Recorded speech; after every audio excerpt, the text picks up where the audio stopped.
What'd you guys think of that video previously? Listen, I know it was kind of dark and it was a pretty shitty video, I thought, but some of you like those videos, you know, you get to have fun with it, just whatever. But I'm not going to drink again because I work a lot, you know what I mean? And I usually only get 5 hours of sleep every night. So anymore, when I drink, I just get tired. I catch a buzz, then I'm tired as shit. And that never used to happen. So I'm not going to be drinking anymore doing the review. I used to like to kick back and have some whiskey and Coke or, you know, some Colt 45 or whatever. But I ain't doing that unless I sleep anymore. Anyhow, getting to the point, the Fear the Walking Dead review, or the premiere episode for it, I guess there's a lot of complaints that it was slow. And in the previous video, I told you guys that quote I said, or the metaphor. I said a lot of TV shows try to go for the home run, you know, and they forget that the excitement is when the ball's in the air. And what I mean by that is when you're watching baseball or you're playing baseball, maybe you even hit a home run. When you crack the ball, or when you see, you know, your favorite player crack the ball, or your team just nail it and it's in the air, and you know it's going to be a home run, but it might not be, and there's that excitement there, or maybe you even know, oh, it's gone. The excitement's there, you know, in the air. It doesn't matter if the ball is officially over the fence, and that's maybe a stupid way to put it, but that's how I see Fear the Living Dead. That's what I see Fear the Walking Dead, because I think a lot of people are trying to get to the survival aspect of it, and that's not at all what we should be rooting for. We should want to see the breakdown of society, because this is them going back and giving us the outbreak or the breakdown. You know what I mean? What point would it be if they went and did this companion show of everything falling apart just to do it in one episode? What point does that even make? Why even make a companion episode? Once I saw the trailer that they showed the entire season, and it looked like the military was coming in and maybe even setting up little mini outposts in the neighborhoods and getting the people together and saying, listen, this is how we survive and stay safe. Maybe there's even some rogue military people that branch off for survival. You know, they're not so good. Maybe they take over neighborhoods and they're, you know, bad rapists, robbers, murderers, whatever. Those are things that it looks like we're going to see throughout the season, throughout the 6 episodes. And I am thrilled with that. And as far as the premiere episode, I think it was a very strong premiere. I do have a couple issues with it. One, the junkie Nick, he didn't seem like a junkie, except for when he got out of the hospital. He was like, man, I need to score. But there was no withdrawals, there was no symptoms. I mean, he seemed like just fine when he was in the hospital. He got hit by a car, banged up a little, and boom, he was in the hospital. And maybe that's because in the timeline on the show, it was rather quick, you know, and it, you know, then again, did a whole day go by? I could have sworn it did. But I just thought he would have got a little more edgy and anxious, because that's how dope fiends are. That's just how you ever see a dope fiend not have dope for, you know, a day. They get anxious, nervous, because they know the withdrawals is coming. I just wanted to see more of that. And then when he got out, he was still chill yet. He's picking stuff off the ground. And another negative, it seemed like they were showing Los Angeles, and it felt like they were, and maybe this is because we know they're filming in Canada after the premiere, but it felt like they were showing the skyline because they knew we weren't going to see it a lot, you know, in the coming episodes. It just, I don't know, it had that feeling. Some of it did not feel genuine.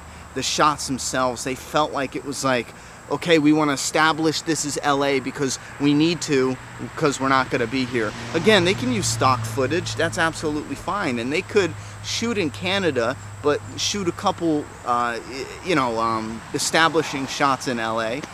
That's perfect. That's probably what they are going to do. But some of those just did not feel genuine. As far as the character development and the story going slow, I'm game for that. I'm good for that.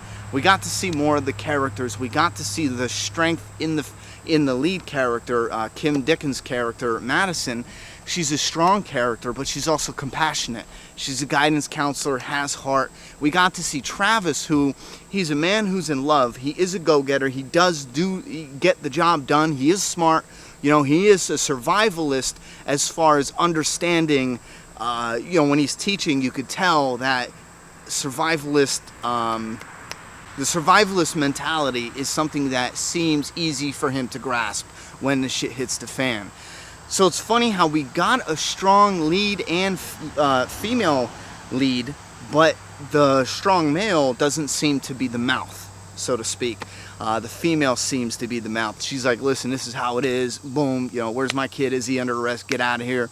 And even to the doctor, you know, talking just blunt with him. And the lead male is just like, yeah, you know, it is what it is. She got this. A lot of that has to do with the fact that that's her kid, you know. As far as what the first episode established, I think that was absolutely a home run, because we have a very good, clear understanding of these characters and the characters to come. Like, it's easy now that they focused on the daughter whose boyfriend is gone, and she said, you better be dead. You know, we know that's popping off in a bad way, but it might not be. It might just be, you know, he's in trouble, or something happened, or he's seen something, or he's in a hospital, or he could be a walker already. You know, that comes later. Or we never find out about him. I think that would actually be pretty neat if she just never finds out. You know what I mean? But that would be kind of awkward, because fans want to know. They want answers. Then you got the Nick character, who, again, I want to see more withdrawal shit coming from him. Now, in the trailer, it does look like he's on the couch and he's sweating.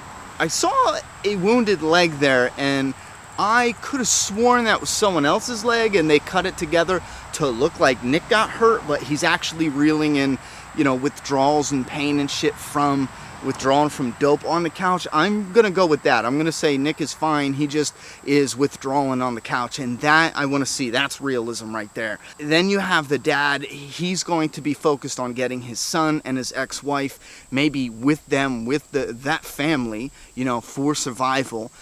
He can't pick sides, and that's an interesting part of the characters and the decisions they have to make, because he can't pick sides and say, I'm going to protect my ex-wife and my son, my actual, you know, blood son, and then ditch the family he's in love with and the family he wants to make a life with.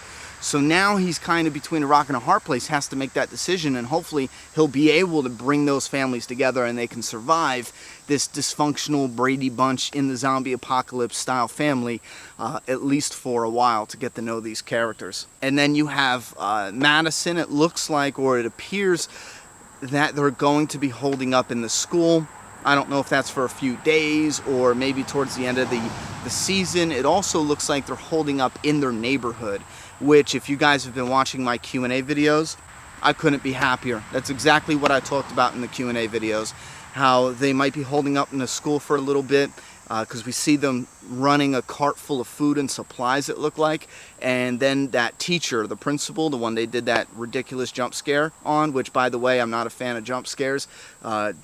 Cut those out completely. They're cheap. It's a cheap thrill. No one wins. Get rid of them. You know, they're predictable. We expect it. It's false anticipation. It's just bullshit. 100%. I mean, listen, I respect the showrunner completely and Robert Kirkman completely, but jump scares, bro. All day, every day. Forget about them. So we see the principal coming. He's a zombie. Obviously, something happened. It looks like he has blood on his neck, so maybe a student or someone infected bit him on the back of the neck. He got away and turned. That's going to be pretty cool. But the best part is seeing them in the neighborhood surviving.